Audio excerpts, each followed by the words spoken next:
Hi there, welcome to this webinar on needle shyness in horses.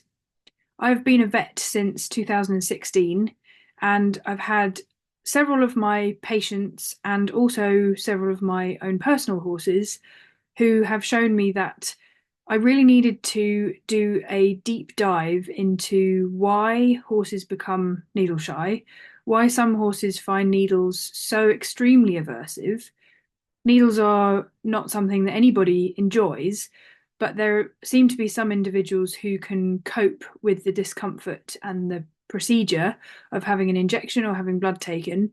And there seem to be others who find it really, really unpleasant and they get very fearful. And then there are others who have had previous bad experiences and may even have some trauma associated with the use of needles. So I have really, in this journey, gone very deep into the underlying causes, and it's led me off down a lot of other rabbit holes, to be honest, which have all been very helpful for both my patients and my own horses. And I've come up with ways of helping horses to understand the process, find it less fearful, find it less painful, and also to be able to tell us whether they're happy to proceed with the process or whether they would rather we stopped or we paused. And that builds a huge amount of trust. So I'm going to explain all of that in this webinar and also give you some useful tips if you have a vet visit coming up, for example. They may well help you in an effective and a compassionate and ethical way. So this is not about catching them out or escalating any kind of physical restraint. Occasionally, or in some cases, it may be necessary to use some chemical restraint, so that is sedation. That doesn't sound like a very nice term, chemical restraint, but that is effectively what it is. Uh, if, in my view, if there is some degree of anti-anxiety effect to it, so that's called anxiolytic effect, it helps them with anxiety and it also can help them with pain. There may be some pain relief in there and muscle relaxation properties. Then some sedation can be helpful for some horses, obviously orally, not by injection if they're already really worried about needles. Sometimes that can help the process. So that can be part of it for certain individual horses. I'm not going to go into that in a lot of depth in this particular webinar. I go into it in a huge amount of detail in my needle shyness online course.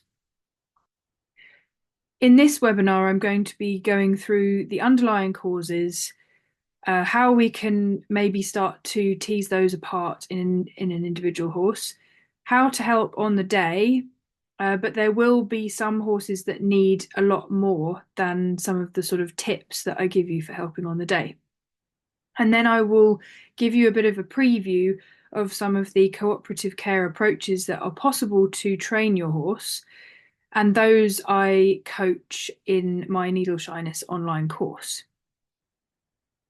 So, first of all, what is needle shyness? And to me, there is a spectrum.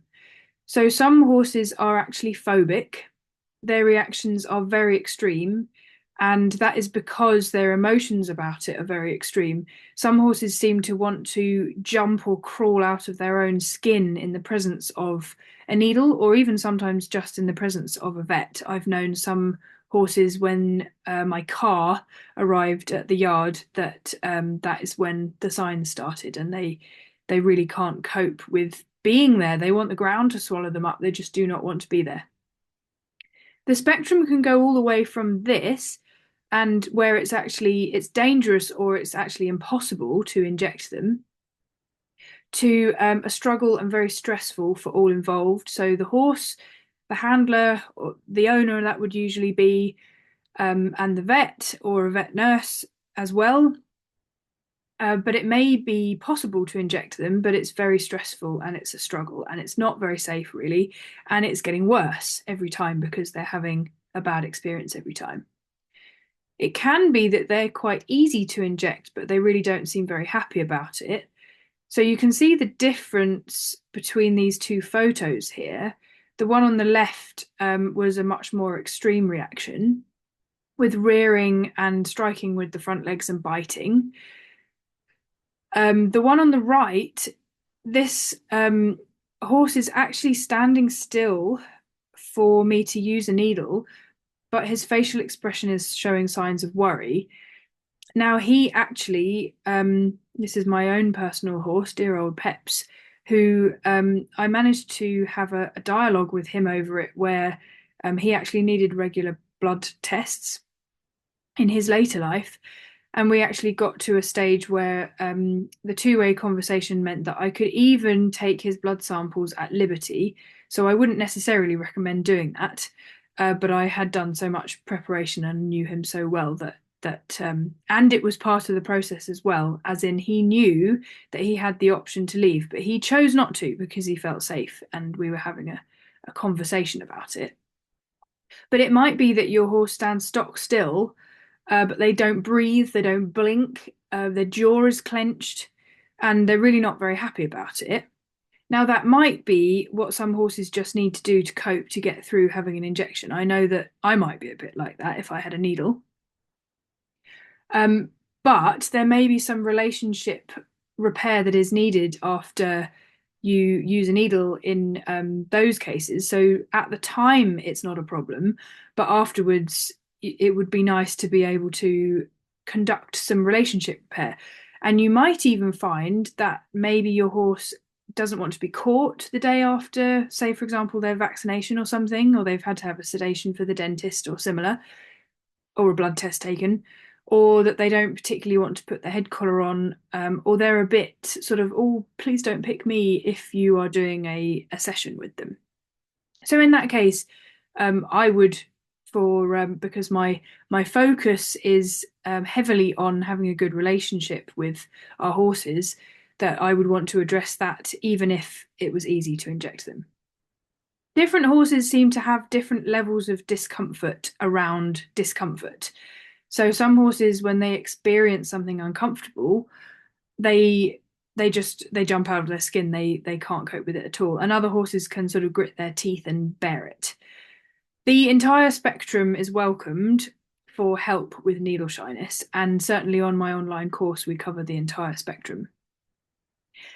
One of the reasons why this is important is don't assume that a horse is just in one of these categories. So that works both ways. We can help horses who have a phobia. It depends. We may not get to the stage of Liberty blood draws. That might be a little bit unrealistic, but not necessarily. I again don't assume. Um, but we can certainly help a horse with phobia to feel less terrified. But the other direction also applies.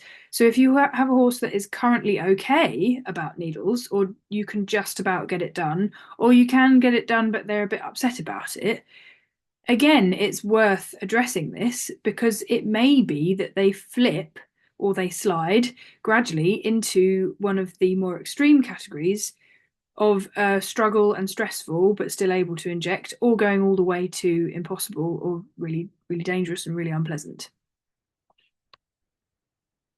So here is an example of Sonny really telling me here that he really does not want me to use a needle. And this really is, it's not very extreme. As some horses go, some horses will come at you with teeth bared and or try and bash you against the wall and all sorts of extreme things. This is much more of a is quite polite really, showing the whites of his eyes, tight muzzle, shaking head, rooting, sort of pig rooting nose, leaning away, ears at that sort of half mast, and flinging head, and then yeah, and then some more mouth tension and biting at the air there. So this is really telling me that he is not keen on this idea. Now, I will go through in the online course more in depth than right now. I will go through what you can do if it is an urgent or emergency situation where we can still be as compassionate and ethical as we can possibly be and not sort of truss horses up with physical restraint as much as possible. Um, when they really do not want to participate, and we kind of have to say to them, I'm sorry, but we really do need to help you out right now. You know, you've cut yourself or something like that, or we really need to get a great big piece of stick out of your eye, and or something like that. And so it needs to be done now. We can't leave it for another day. Um, and so I will go into that more in the online course. But really, today in this webinar, I'm going to be presenting how we can honour this response of I am really not happy about this, and we can listen to that, and but we can present it to them. How about in this way, and achieve some willing participation. So why would there be any difficulty with needles? Not that this is, it's not particularly surprising because having an injection or a blood sample, having a needle inserted is not pleasant, really, ever. There are worse examples. So one thing actually is just you really don't need to use a really huge needle unless you're injecting something very, very thick. So there are some ways of reducing the pain involved in needles. Sometimes vets will use an enormous needle, and it's not actually needed. So that's something to just be aware of. But here are the things really that are underlying needle shyness. So of course it's painful to have a needle inserted into through the skin, into the muscle, into a vein, into a joint, certainly next to a nerve. Can be very, very painful. Fear, and that can be associated with pain. It can also be associated with a previous bad experience, which might have been a amalgam of all sorts of things. So some horses find the physical restraint for a needle very, very difficult. I have known sometimes some tactics involving cornering horses, lots of ropes, some physical barriers that are very, very difficult for a horse to fight against. And all of those are bad news in terms of, well, both at the time, and they can really hurt themselves and scare themselves. And also, of course, for the next visit, you are not setting them up well for another needle by approaching it in that kind of way. And that can lead to actual trauma. And sometimes it's just that the foundations are really shaky, so they're actually not really very happy with being handled at all. If your horse is difficult to catch, that's your first clue. Probably adding a needle is rather advanced. So these two photos, the first one on the left shows some signs actually that Bo would rather not have the head collar on. He's leaning away, his eye and his ear are sort of cocked towards it, and he's got a tight mouth, and he's actually slightly clamping his jaw. It was easier to see at the time. So if you haven't sort of worked through being happy to put the head collar on, and then you go ahead and stick a needle in, then it's likely that they will be worried about that, or at least not very happy about it. The photo on the right actually shows a significant muscle scar from previous vaccinations. You can see it, we'd rubbed some cream into it there, and so you can see that is the size of the scar, and it's pretty deep. And injecting into a scar can be very painful. And I will go into this in a bit more detail. There's a lot more pain aspects to needle shyness. We could ask, why is it even a problem? Maybe we just avoid needles entirely. But that precludes some quite important things. So the first thing is preventative medical care, so such as vaccinations. Now, we do discuss this a lot in the online course because there is an argument for sure that some horses may be over-vaccinated, and so we may be able to reduce our vaccine use. And that's quite important with certain types of vaccines and how they might have secondary effects, and whether they're even needed for the epidemiology of the diseases that we're vaccinating for. But there are definitely some vaccines that are a total no-brainer. So the photo on the right here shows a donkey with tetanus. And tetanus is an awful disease. The vaccine's very safe. Um, and it's very, very difficult to treat tetanus if an equid catches it. So I think that the argument of just not vaccinating a needle shy horse doesn't really hold up. I think we at least need the option, and we really should be able to vaccinate them against some core diseases. But yeah, certainly in the online course, we go into some more detail on, in your individual case, how can we make it so that we maybe are minimizing our needle use, especially if they're really phobic. We don't want to do it too often. The second really important thing, though, with having the option of using needles is being able to treat our horse in an emergency. So that includes giving them medications intravenously, for example, in cases of colic, and really importantly, that includes pain relief and also sedating them. So, for example, if they've got a huge wound and they need it stitching up, then sedating them intravenously is usually needed. The other thing, which is a really sad prospect, but is part of our responsibility as horse owners and veterinary professionals, is when it comes to end of life decisions. And if we don't have the option of using a needle for euthanasia, then we do still have the option of a firearm, but owner preference, a particular situation that the horse is in, safety considerations in the surrounding areas and things, we really need to have the option, in my view, of using a needle and a lethal injection rather than just the use of a firearm for that. The other things that sort of stem or branch off rather from this problem, well, they're actually at the root of this problem, but this problem is an indicator of problems with these things, are things that affect how we deal with our horses day to day and how we do fun things with them and how we do other husbandry procedures with them as well. So that includes relationship with pressure, relationship with restraint, which goes hand in hand with pressure as well, usually, and our relationship in general. So how does our horse feel about being around us, being touched, having headgear on, being asked to stand still, all of those kinds of things. So we want to explain these things to horses and have them be a willing participant.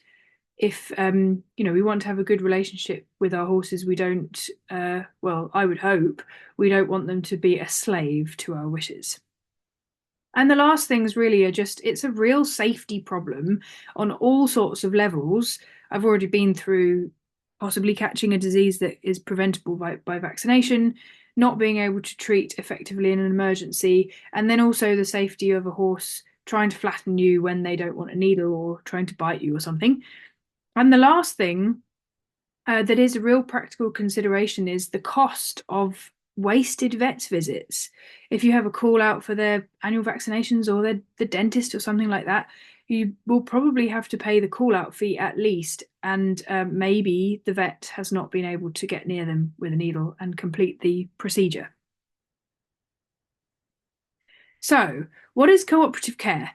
This is the approach that I take along with removing other underlying causes. So the two-pronged approach is to look to the deep-rooted causes of needle shyness in that particular horse's case, and try to improve or remove those deep-rooted causes as far as we can.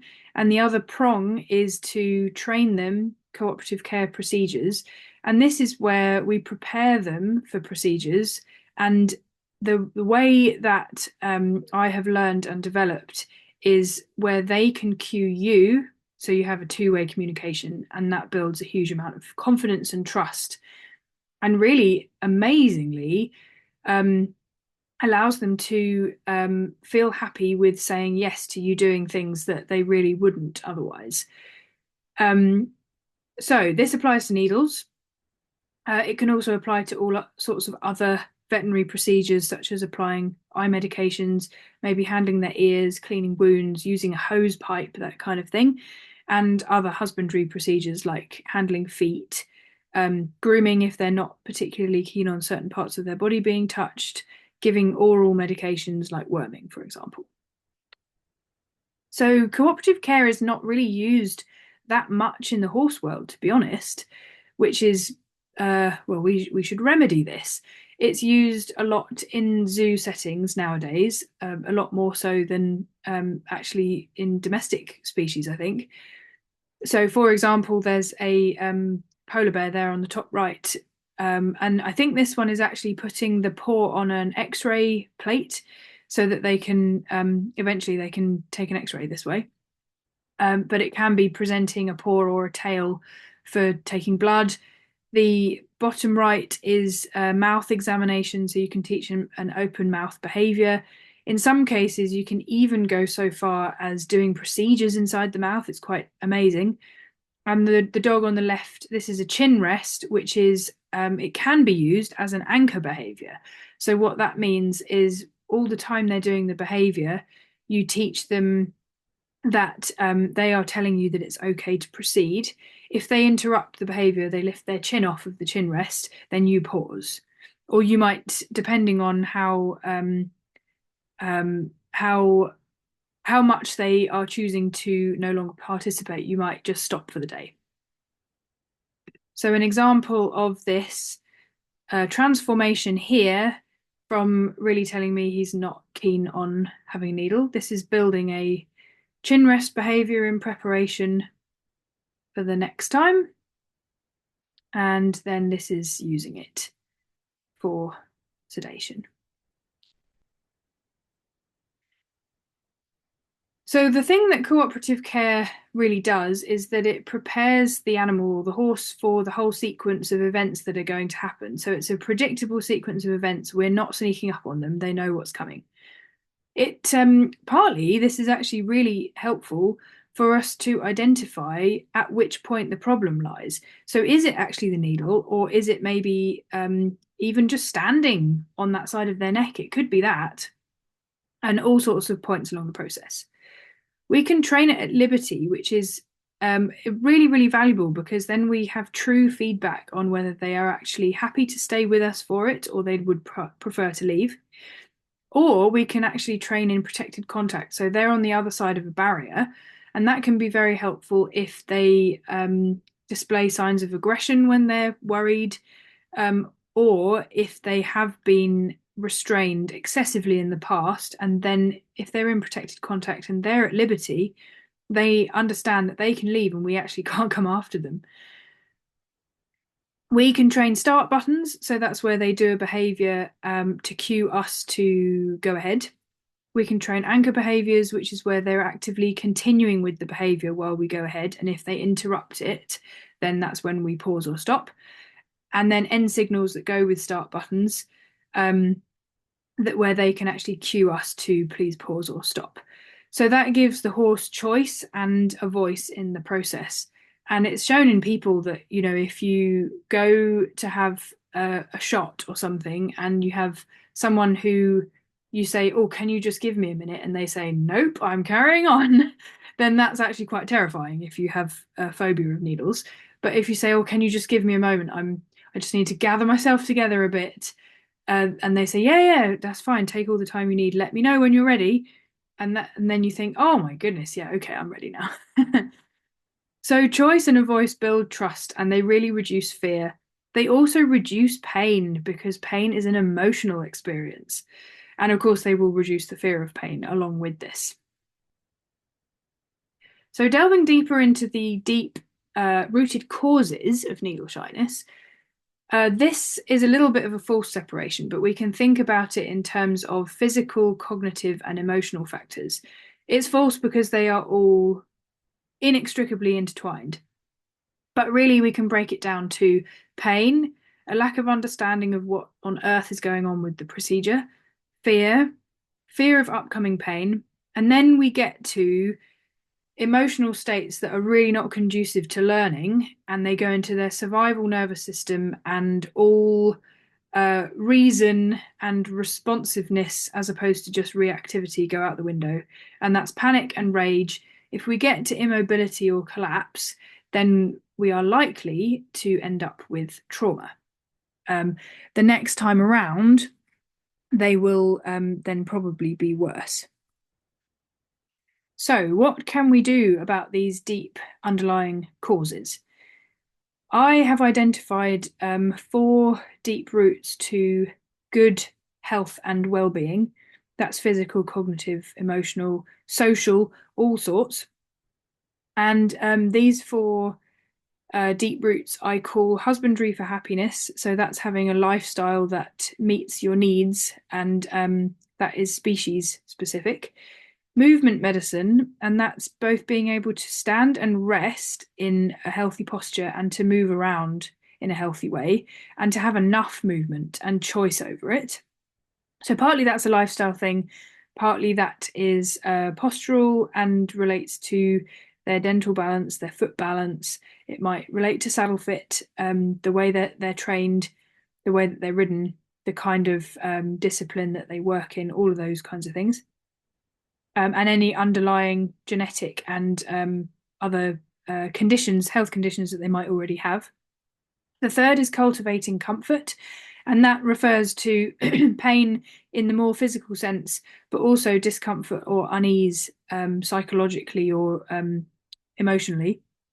And then the fourth is communication, compassion, and consent, and that is where horses in relationship with us are able to communicate. We are clear and consistent in our communication with them, and we know that that's important, and that there is compassion when it comes to if things are not really going to plan, or if they are, then we approach that with compassion as opposed to reactivity on our part.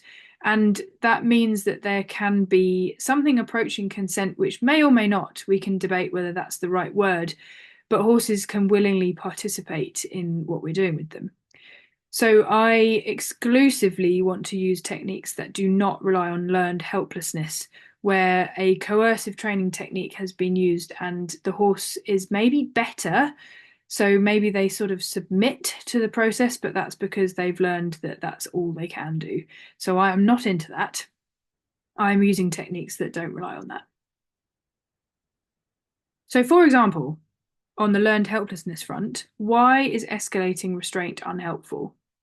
And this restraint might include physically holding, coercive training techniques. So, for example, this is where the phrase "make the right thing easy and the wrong thing hard" can really go a bit overboard, where they have no choice basically in the process, and that can lead to learned helplessness. For needles, often the use of a twitch might have been employed, and any type. So a lip twitch is the only one that truly releases endorphins. An ear twitch is just a crude way of holding on to them. A skin twitch might be giving some different skin stimulation, but again, or some actual pinching pain, but it's not releasing any endorphins. But I don't endorse the use of a lip twitch either, because horses are not improved the next time by the use of a twitch. So ideally, I mean, maybe in extremis, in an emergency situation, you might be forced to use a lip twitch. I would rather not. And it might include sedation. And importantly, some forms of sedation that have no anxiolytic effect or muscle relaxation effect, they just immobilize the horse. That leads to the things that are crossed out in red here: panic, rage, possibly immobility, possibly collapse, and therefore trauma. And so the next time you come to use a needle, the horse will be even less keen on the idea. So, what can we do about it? And the things that we really need to do are address these things in green. So, we address pain and fear, provide an understanding of the process, create a feeling of safety, and at the time, so when we're preparing, we need to do all these things, but then at the time when it comes to it and we put all of our preparation into action, we still need to observe their thresholds to avoid the things in red happening, and actually to also avoid the things in green happening.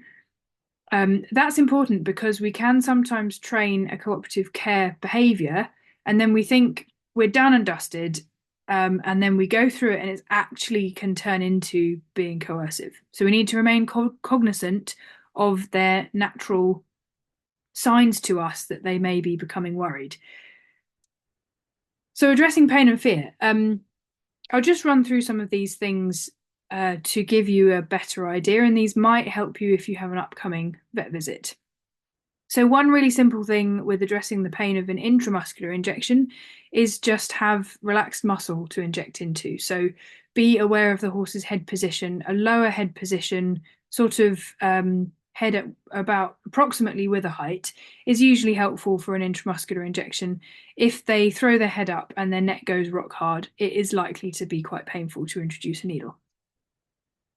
Some other things that will address pain and fear immediately at the time of the appointment.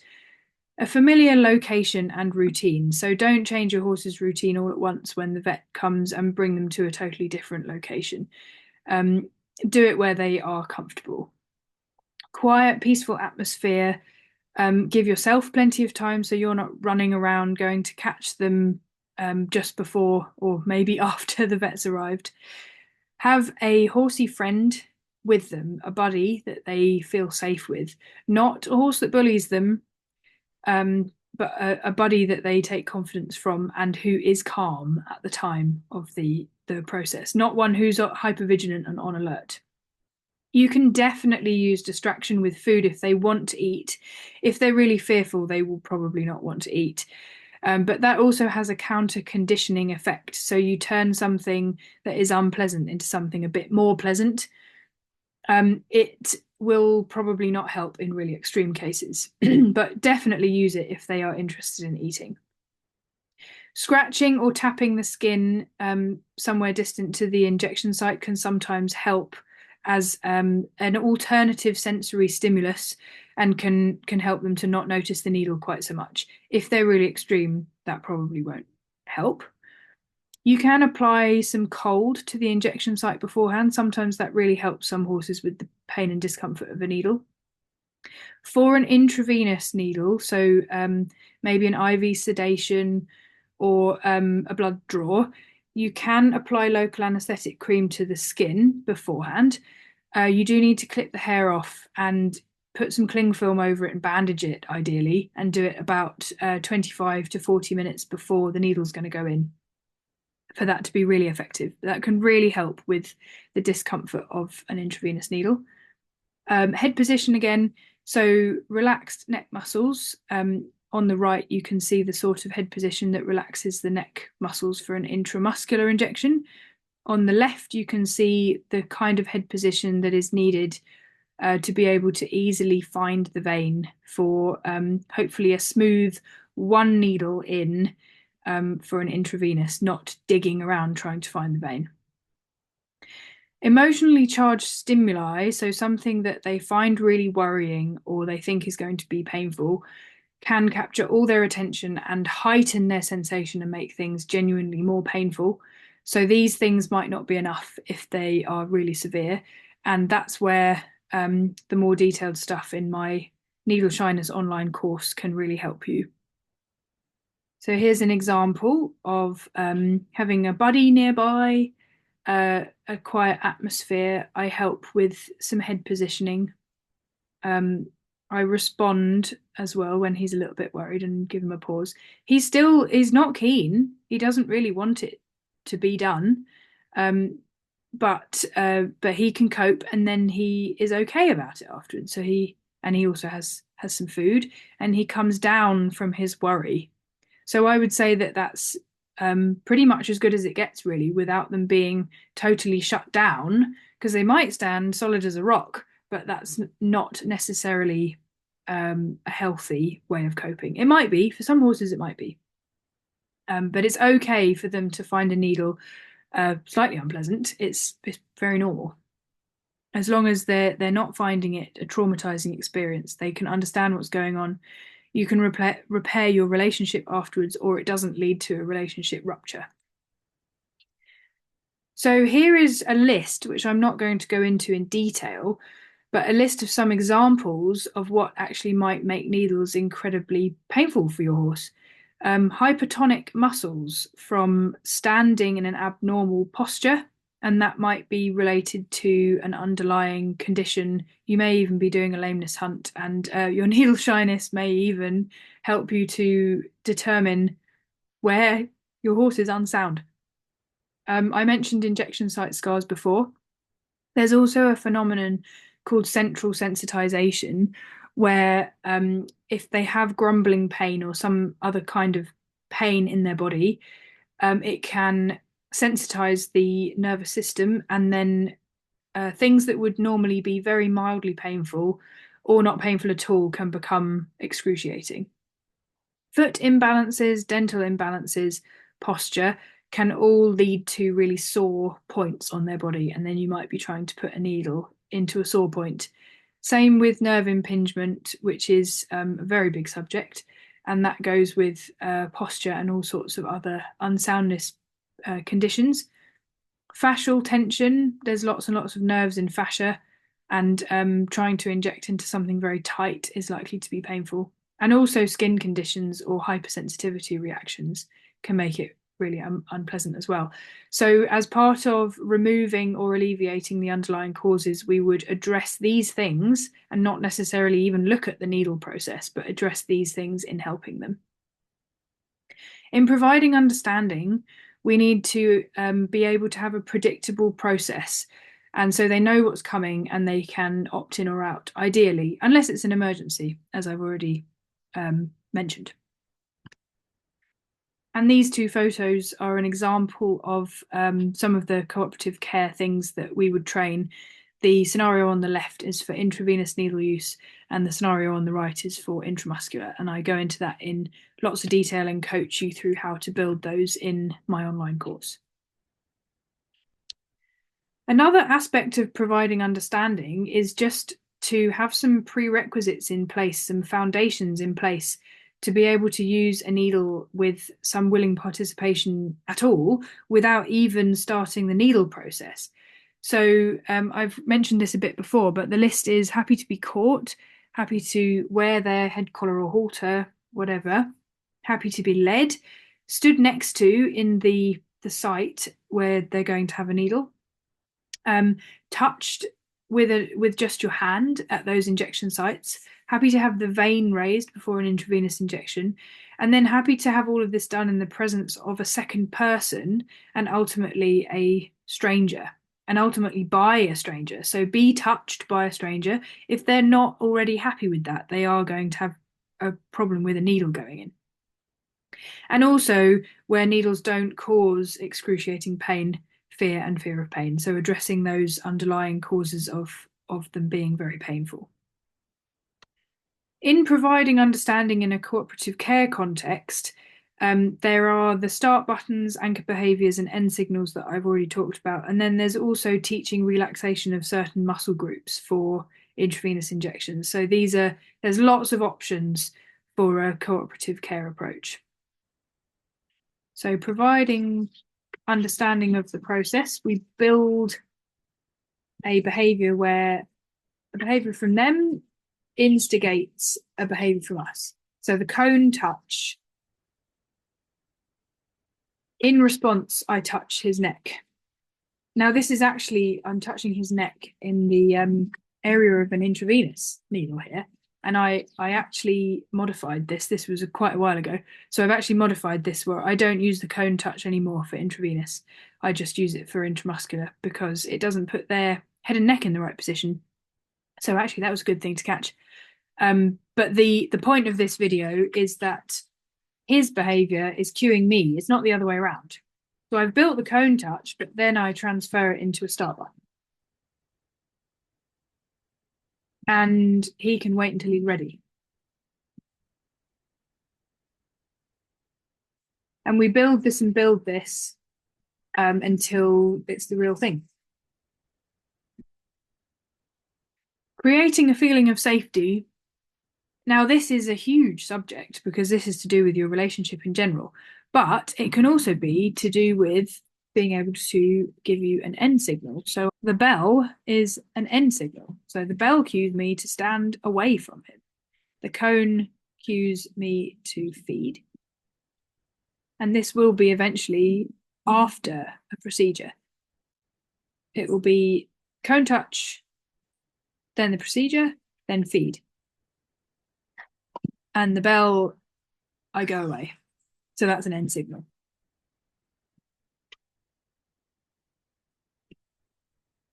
And this creates a huge feeling of safety because they can tell you to stop or pause. The next one is observing thresholds at the time. So this is an example of my dear old Peps having his blood draw at Liberty, and we have a little conversation where I pause when he raises his head. Then he gives a blink and stands still, and another blink, and that has been our conversation of he's okay with me to proceed. Now he still does shake his head a bit because a needle is not very nice going into the vein, but you see he could leave. He's actually resting a hind leg. His face is soft. He waits for me to finish. And he recovers. He's not worried.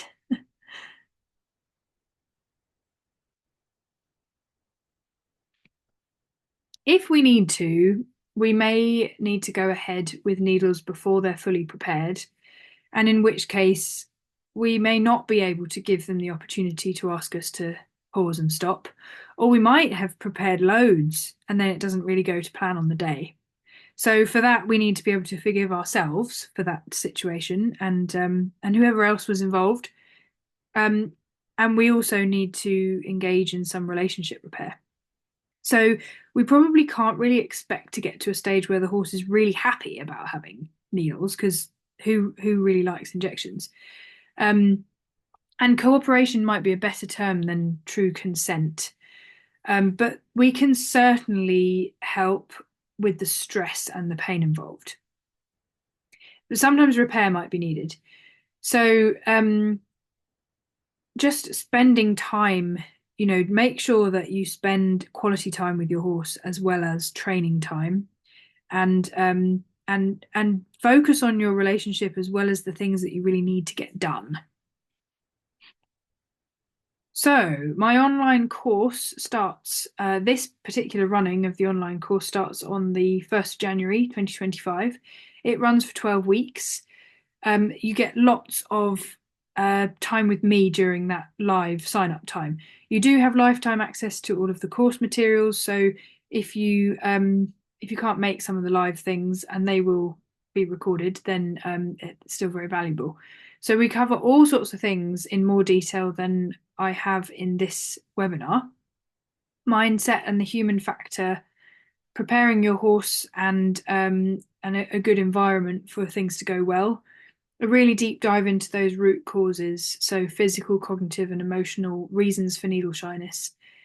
The uses of needles and possible alternatives. So this might even include alternatives to a diagnostic workup process that has been proposed for a particular horse, or or for example, vaccines. Then we look at foundations for non-traumatic needle use, and this can include preparing young horses or horses that have already had a bad experience. We look at the cooperative care behaviours and building them, and I coach you through that. Importantly, we look at restraint and pressure as well, and some troubleshooting for building the behaviours, and then what to do in urgent and emergency situations. There's lots of resources included. There's over 30 lessons in webinar and video format. There's 3 live Zoom calls, which are also recorded. You have access to those recordings and all recordings from all previous runnings of the Needle Shyness course, if someone's asked a question at some point that is really useful for you. You can also book a 30-minute one-to-one call with me, so that might help you to with some real in-depth coaching of the cooperative care behaviours, or maybe to dive deeper into your horse's unique causes for needle shyness. You can submit videos as well for feedback if you're building behaviours or observing things about your horse that might give you clues as to the underlying causes. There are downloadable worksheets to help you. You can take them with you to the barn to help you with step-by-step guides to things. There's a private Facebook discussion group, which is got lots of like-minded people on there, and lots of similar stories. And I'm also giving bonus access to a webinar on my approach called Attuned Assessment, which is where we actually use this two-way communication to let the horse tell us how they feel and where they might be in pain. So it helps us with a diagnostic process. This course really is for anyone who wants to prepare their horse for injections in a way that really honours their feelings. Anyone who wants to deeply consider all aspects of the underlying causes for needle shyness. You don't have to go through all of the lessons because there might be certain things that are more relevant to you, but they will help you uncover the causes in your unique case. Any horse, no matter how bad or good they currently are, whether they've never had a needle before, they're maybe a young horse and you just want to prepare them well, or whether they are very, very scared of needles and they've had bad experiences and everything in between. If you've tried a quick fix and it hasn't worked, or it has actually made the problem worse, then this is definitely for you. To take part, you will need access to a device on which you can watch the videos and an internet connection for the Zoom calls. It's helpful to have either a helper to video you or a grippy phone tripod on a fence post, or if you get fancy, maybe a Pivo or something to record some video of you for some feedback and guidance on the behaviours. If you're going to do the cooperative care stuff, then there's various things like cones. A target can be useful. If you want to build an end signal, then a bell is very cute. Mats can be helpful, and to make some sort of a chin rest, and I can give you guidance on that when you join the course. A pencil, some brushes, paint brushes and things for introducing novel sensation. And a well-fitting head collar or halter and rope, but mostly it's just you and your needle shy horse. So to sign up, go to www.nurturingnatureequine.co.uk/needles, and I will be running a free Q&A on this. If you have questions about this webinar, I will be running a free Q&A on the 14th of December at 7 p.m. UK time, which is GMT. And you can sign up for that also on that same webpage, nurturingnatureequine.co.uk/needles. Hope to see you there.